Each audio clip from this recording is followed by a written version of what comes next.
Hello and welcome to the Small Business Briefing. I'm Brian Calley, the CEO of the Small Business Association of Michigan. Good afternoon, and thanks for joining us today. I'm Sarah Miller, Vice President of Marketing and Strategic Communications. I want to say a big thank you to our briefing sponsor, Consumers Credit Union. I hope you'll visit their website, consumerscu.org, to learn more. So Brian, we missed you on Monday. Kelly Saunders was here, but thanks you're back now, and we have quite a few topics to discuss. First up is that the minimum wage is set to increase. Tell us when and by how much. Yeah, so in Michigan law passed in 2018, there is an audit, it's indexed to inflation. Minimum wage is indexed to inflation. So that means that minimum wage increases on January 1st of each year. So we're coming up on January 1st. What they do is they look at the average inflation over the previous year as of a certain date before the end of the year, and then they apply that average to the future. So there are a couple of other factors that sometimes come into play. You might remember in 2020, because average unemployment was up at a certain rate, minimum wage didn't go up that year. But this year, that was not the case. Unemployment rate is quite low. Minimum wage is increasing from $10.10 to $10.33. So $10.10 to $10.33. So if you have positions that are at minimum wage, or if you have positions that are indexed to minimum wage, then January 1st is the new date that you'll need to make some changes. All right, and speaking of minimum wage, can we please get an update on the adopt and amend case that is before the Michigan Supreme Court? Yeah, so this is the case that could potentially change the way that paid sick leave and minimum wage laws work in Michigan. So instead of 1033, it would jump up to let's see. Actually, I should have looked this up before, but over $12. So it would be kind of a quick increase, but it would do away with the tipped minimum wage. So restaurant owners, like the whole business model behind restaurants, would change overnight if depending on how the Supreme Court case works out. So we, along with 21 organizations, other business organizations, have filed an amicus brief with the Supreme Court that is done and filed and in place, and oral arguments on this case are December 6th. So that's when the court will hear the arguments on whether or not the 2018 law was passed appropriately, or whether or not it gets overturned. So if they determine that the legislature acted within its rights in 2018, then nothing changes. That would be affirming the appellate court decision. If they overturn that 2018 law and overturn the appellate court decision, then that's when the minimum wage will automatically jump up to what a previous citizens initiative proposal showed in 2018. So that is coming up on December 6th. Now, that doesn't mean we're going to get a decision by December 6th. It won't be until sometime next year that we get a decision.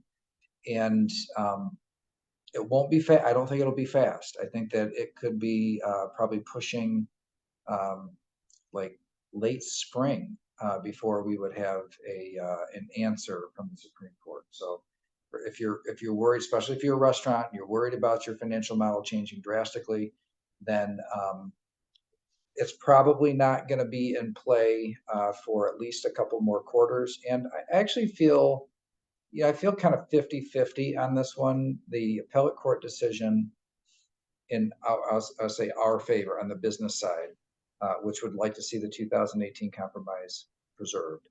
The appellate court decision was very, very strong, very well reasoned, and I think that that gives an edge in the Supreme Court, even though our Supreme Court does lean left of center these days. So, all right, so we're looking forward to having that issue finally put to rest after literally years of it being in question. Now, speaking of things being in question, we wanted to invite our experts on the employee retention credit to come back on the show. We've been on in the past to share some wisdom and insight. Before, it was really advocacy for businesses to take a look at the ERC and make sure if you qualify, to make sure you don't miss out on it. And we know that everybody's kind of getting spammed on this issue. If you own a business, like your incoming on this is so much. So what we wanted to do was to kind of sort through all that, bring trusted experts to the table, and we have them here today because the IRS put a pause on processing of these applications, concerns with some bad actors in this space. So I'm going to go to Brennan first. Brennan, thanks for joining us. And I'd love for you to give us a little bit of insight on why the IRS put this pause, what the pause means, how long do we expect it will last, and just kind of any practical insight you can provide would be great. Absolutely. Thanks for having me. For those watching us today, my name is Brennan. I work with Occams Advisory and head up our partnerships team. As Brian said, there was recently news from the IRS. I believe the date was September 14th. So coming up on 2 months ago. It doesn't feel that long, but there were a number of kind of pieces of guidance that they put forward that day. Couple of the big ones we noticed was, as Brian said, about some of the aggressive marketing that's happening around this program, right? So you've probably, I'm nearly certain any business owner watching this has gotten calls, emails, snail mail, you've seen TV commercials, et cetera, right? The advertising is literally everywhere. The IRS did call that out, but they did some other things as well. So the moratorium that's in place. Really what that means is they had a pretty significant backlog to work through, something in the neighborhood of 500,000 cases or 600,000 cases or so that they were looking at, and that's put strain on their capacity to process those. And so their guidance was, they're going to work through that chunk of backlog or claims that they have in their system currently through the end of the year. And then, as things come in after that, look to pick those up in the early part of next year. So that's kind of the large takeaway. But the other thing, that we took from it is really they didn't, come out and say credit's over, you shouldn't do this, et cetera. The credit exists and the qualification criteria is pretty in depth, and it can be tough to understand. But if you think you do qualify, I think what they stress is if you're going to do this, work with an honest provider, somebody who knows the intricacies, who's been around, who really knows what they are doing to protect yourself. So, we take pride in that. And I think that's the large takeaway is just know what you're getting into, work with somebody who knows and can guide you through the process. And if you do qualify, now's the time. Great, thanks, Brennan. And let me go over to Andy. And so, like, if Andy, what if you've got an application in process that hasn't been? I mean, just pause. I mean, should people be worried about whether or not it's going to come through? Is it really just more of a timing thing at this point? What does it mean? And do you think that as of January they turn it back on? Yeah, great question. And Sarah and Brian, glad to be back. Had a great time last time. So just to add on what Brennan said, there's very key words, right? It's a moratorium on processing, not a moratorium on filing. So that's a really big difference to know. So we're still submitting business as usual. Actually, business has grown as a result of it. As Brennan mentioned, I think a really big takeaway is that they were trying to eliminate the bad actors, the spam calls, the text messages, the emails. Unfortunately, anytime that you have a great government program, there's always going to be bad actors. But there are thousands and hundreds of thousands of people doing it the right way, getting this money when money is tough right now with the economy. So if you have an application that you're working on or it's been submitted, I wouldn't worry. Obviously, you would want to check with your provider to make sure that they're still in the ERC market. Some very large ERC providers actually got out of the market because they were the aggressive marketers. But we're still submitting business. As Brennan mentioned, you really got to look at the value that they're offering. Are they offering 5-year audit protection, qualifications report? Are they having CPA sign off on it? And if you're doing it the right way, you should have nothing to worry about. What you got to be worried about are the to providers that are saying, oh, I can qualify you within 72 hours. You automatically qualify. You qualify for the full amount. When you start seeing those characteristics, that's where I would be worried. And that's why we love working with SBAM, because Brennan and I feel like our companies are doing it the right way. And there's been a lot of success stories, and we want to make sure that that's the focus. So you still have time to file. You do want to get your application in sooner than later, because that 2020 tax credit of $5,000 for each W-2 employee is coming up. Your application does need to get in by April 15th of 2024. So think about it like this. If you're waiting, you could miss out on $5,000 multiplied by your number of W-2 employees automatically, because you're not getting your application in on time. So we're still submitting business as usual. Yeah, I think that's a great reminder for people that if this is something you've kind of put off, this isn't the sort of thing that will be around forever. So there's a moratorium on them processing applications until the end of this year. There's not, you can still file. And as of April 15th of next year, that 2020 credit of $5,000 per W-2 employee, that's going to be off the table. So there is a reason to move sooner than later on that. So Brennan, why don't you give if you could maybe leave us with just a quick reminder on this credit. There's really three categories, ways that you can qualify, and most of our business owners, through their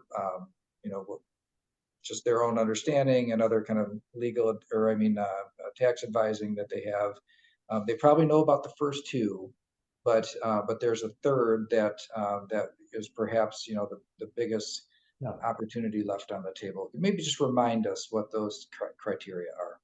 Yeah, that's a good point. And most folks are very familiar with one, less so the second, and unfortunately less so even the last one from that. So there is a provision in there for startups that meet certain criteria. It's as Andy would probably attest, the one we see the least, although they do exist.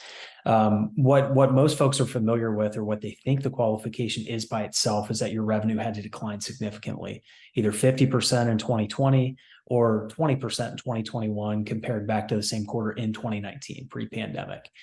What most folks don't know, though, is that there's actually provisions that the business may qualify if they were fully or partially suspended due to government orders, the FPSO. And so that's where firms like ours really have built out a process to understand what were the specific impacts of the business, how did that relate, and then to the letter of that guidance from the IRS, really understanding and spelling out specifically with the orders that the business, due to the nature of it can be a government order from any proper governmental authority, right? So that could be the federal government, city, state, county, depending on where you are. Worked with folks in the medical space where you start talking about OSHA or a state level OSHA, or the CDC had its own rules.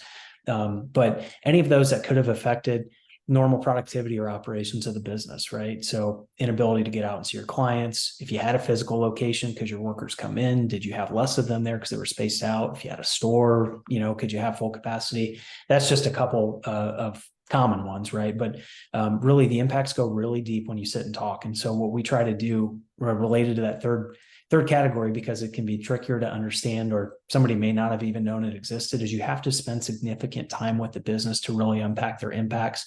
And then we go a step further to bring in an independent tax attorney to vet that out, and really spell out in detail what those impacts meant for the business, and tying them to specific government orders, so that us and the business can feel really confident that they did things the right way, didn't push the boundaries, and fit cleanly in.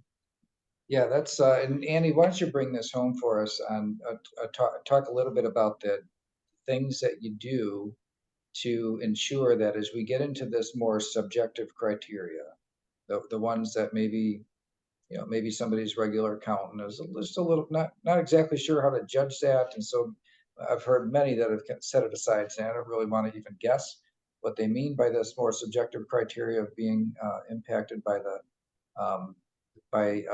government orders to close. Just what's the process that would give our members a lot of confidence that, yeah, this what's going to be filed, this credit. And sometimes I've heard it over and over again. It seems too good to be true. Like that's more than I thought it was going to be. Is this right? That Yeah. what sort of things you do to give real assurance and have kind of sign off or independent review to know that it's being done right. Yeah, absolutely. I think the first thing is this: if you're a business out there that's been told no, that you don't qualify, I think absolutely you got to give Brennan and I a chance, right? Because 90% of businesses that we're helping today get qualified for ERC prior to us have been told by one, two, three, as many as four advisors that they don't qualify. And those advisors are trying to do the best that they can. Unfortunately, they end up potentially helping or hurting their client because they're only focusing on the significant decline in revenue. What most people don't realize is that when the employee retention credit came out, they wanted to help almost every single business get that credit. And actually, the business disruption as a result of COVID was really the foundation of it. Unfortunately, it also requires the most work. So then it kind of leaned to the significant decline in revenue test, because you can figure that out pretty easily with a calculator or an Excel spreadsheet. So the example that I like to use is you have a general doctor and you have a heart surgeon. They both went to med school, but they do completely different things. Most CPAs and accountants, they don't have the time that Brennan and I's companies can do. We're spending hours and weeks on getting qualified. Also, too, we offer 5-year audit protection. That's another really big indicator that you're doing it the right way. You're guaranteeing your work. Unfortunately, there are a lot of companies out there that don't offer that guarantee. That should be a pretty big red flag.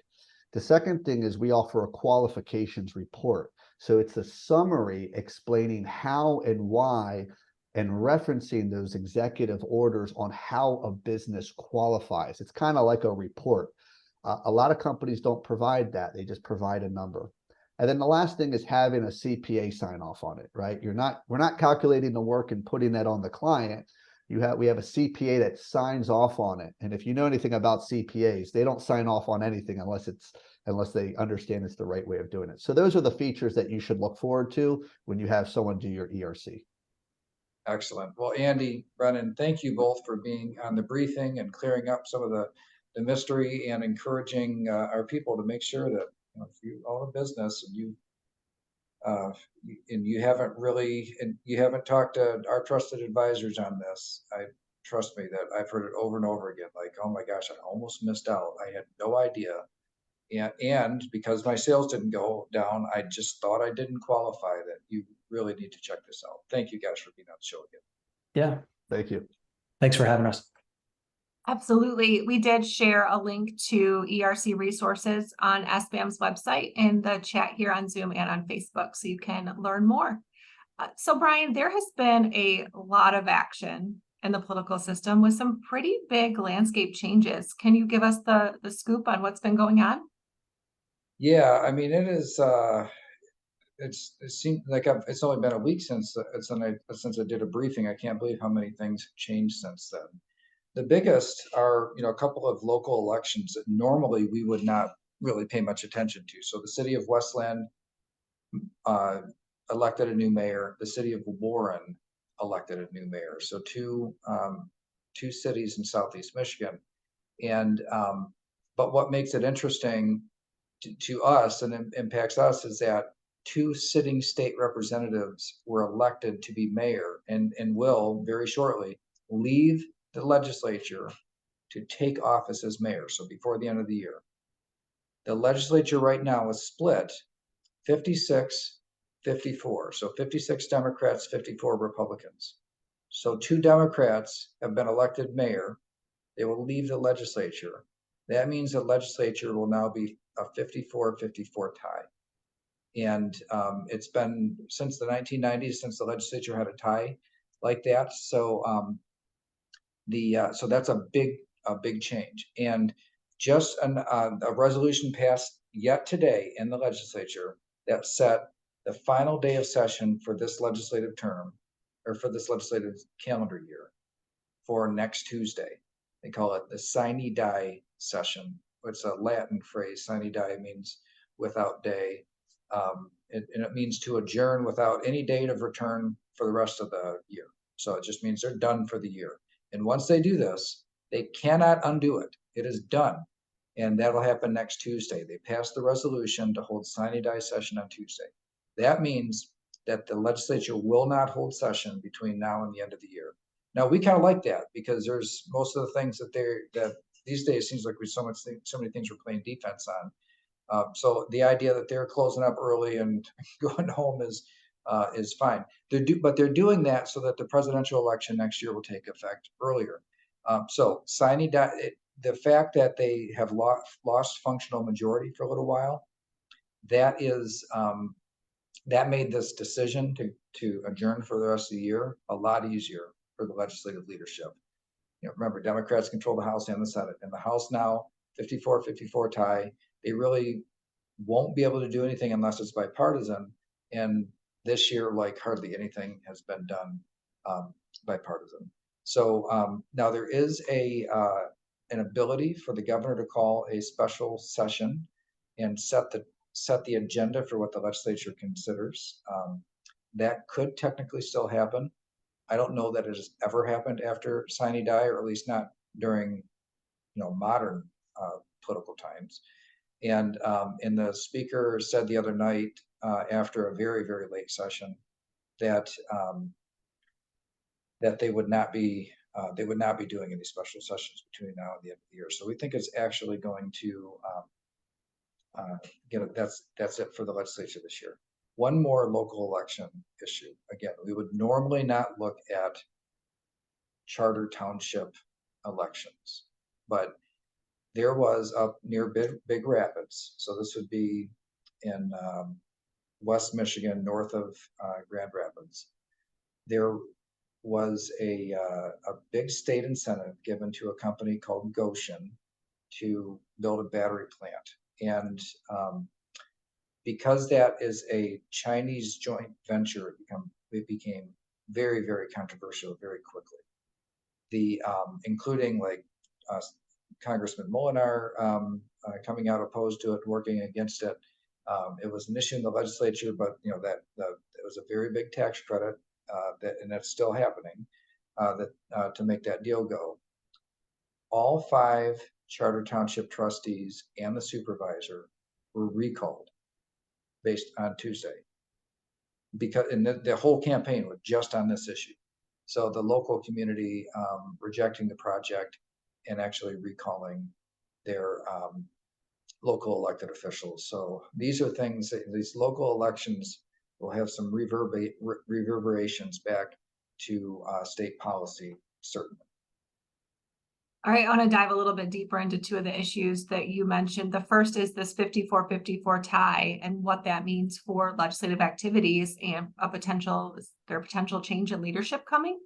Yeah, you would think that if if you know anything about Michigan history, there was a 55-55 tie in the 90s. And so you had shared leadership. There was a Republican speaker and a Democratic speaker, and they went back and forth. One would be speaker this month, but that other one would be speaker the next month. Like they worked out this shared power arrangement. That will not happen this time. And the reason it will not happen is because there is already a speaker.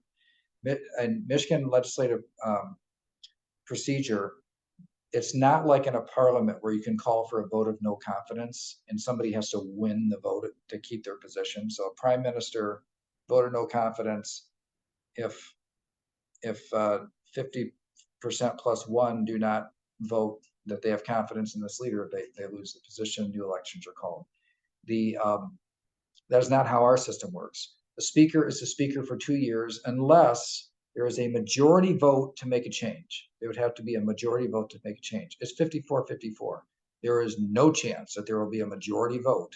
In other words, 55, because that would require somebody crossing over from one party to another. That just doesn't. Well, actually, I say that doesn't happen. That happened in Washington like a month ago, but like here, it doesn't happen here. And so that is I think it's status quo where in terms of leadership, the leadership will stay the same. And then the governor will call a special election to replace those two positions. Those two positions are heavily Democratic voting constituency areas. It's not in question that when a representative fills those positions, they will be Democrats. The majority will be restored, and then they'll move on. But it will take many months. They have to have a primary election first, and then a general election after that. Really, the biggest question to me at this point is, does the governor call an early election, or do they go with the normal election schedule? So if they go with the normal election schedule, the primary will be in February, when the presidential primary is being held anyway. So next year, if they go with the normal schedule, the governor will call a special election to fill these two vacant state rep positions, February primary, and then not till May will they do the general election. And then at that point, people will be elected to fill out the rest of the term. The 56-54 majority that the Democrats had before would be restored. But that would mean that not a lot would happen between now and next May. All right, and quickly about the recalled township officials over the Goshen deal, is that going to potentially impact future economic development activities? It most certainly will. So if having local government officials get recalled over a big development project, and this one, because it was a Chinese joint venture, it had other kind of tensions that were brought into it. But we're actually seeing in Marshall with Ford, and even in a place, Eagle, a little township, Eagle Township in Clinton County between Lansing and Grand Rapids, where there's an active collecting signatures for a recall election there because of the prospects of a large scale development coming to that area. Now, if you're a township official, and township officials, they pay attention to what's happening all over the state. You see this stuff happening, the state knocks on the door, says, hey, we need a big greenfield, 2,000 acres for some huge manufacturing plant, and we're looking for a place. Back in 2006, 2008, 2009, everybody wanted these deals, but that is not the case today. And township officials getting elected or getting unelected or recalled tells me that, yeah, that I think that there's going to be a pretty big pushback on these projects in the future. All right, and last Thursday, you wanted to talk about the redistricting trial, and we were short on time. How do you feel about covering it in the few minutes that we have left? Yeah, so let's go ahead and talk about this, because there's a trial on the districts and the way that the districts were drawn in Michigan. And you've heard me say that these particular districts in Southeast Michigan, this is the area where Michigan's drawing of districts, I think there's no question that it violated the National Voting Rights Act, which is meant to protect representation for minority communities that have a majority of minority voters. And so what they did here in Michigan was they split up the Detroit vote a lot, and they had a big decrease in the number of representatives and senators and members of Congress who are Black from a city that is more than 90% Black. And so, like, the idea that there's no member of Congress that represents that truly represents that community is it's just something you couldn't even imagine that would happen before. But what makes this a complicated case? So I believe it will end up in the U.S. Supreme Court. But what makes this a complicated case is that here in Michigan, it's like the opposite of the other cases around the country. So here it is that one political party, Democrats, used a majority minority city. They split it up to advantage Democrats. In other places, Republicans used majority minority voting districts and split them up to advantage Republicans. And so, like, what would make this complicated is that if Republicans win in Michigan, then with this challenge, then that means that it actually helps Democrats elsewhere. If Democrats win in Michigan with this challenge, it helps Republicans elsewhere, because the way that redistricting was used here in Michigan was literally the opposite of what's happening in other places. It's going to be a very complex case. But what really stuck out to me on this was, I don't know if people know Real Clear Politics. So they had an expert at the trial at from Real Clear Politics that his name is Sean Trend, and he gave an example of a district where Marshall Bullock, two sitting state senators were drawn in the same district. Marshall Bullock from Detroit, black, and then Mallory McMorrow from Royal Oak, white. Both Democrats, both from very left-leaning districts. So when he laid out the stats, it blew my mind. I just didn't really expect it to be this lopsided. That black primary voters broke 80% 20 for Marshall Bullock, and white voters in the Democratic Party went 96% to 4% for Mallory McMorrow. And so it's such a stark difference. And the thing is, like, if you split up, if you no longer have a majority of minority voters, it means that you will get fewer minorities holding public office. And so they made the case in this trial that that's what happened. And the kind of the lopsidedness of the analysis, I thought, really stuck out. So I will not be surprised if the decision at the end of the day is that the Voting Rights Act requires that you have a majority of districts. You make as many districts as you can that have a majority of minority voters in them, and that would require probably 10 or so, between 10 and 15 anyway, legislative districts in Michigan and a few congressional districts to be redrawn, maybe as soon as the next election. All right, well, thanks for your insight on this. It's something we'll continue to cover. I did want to go back to our ERC partners. We do have a webinar next week on November 14th. So if you want a little bit more insight, you can register for that. It's on sbam.org/events. Have a great rest of your week. Brian and Kelly Saunders will be back here on Monday. Thanks all. Thanks, everybody.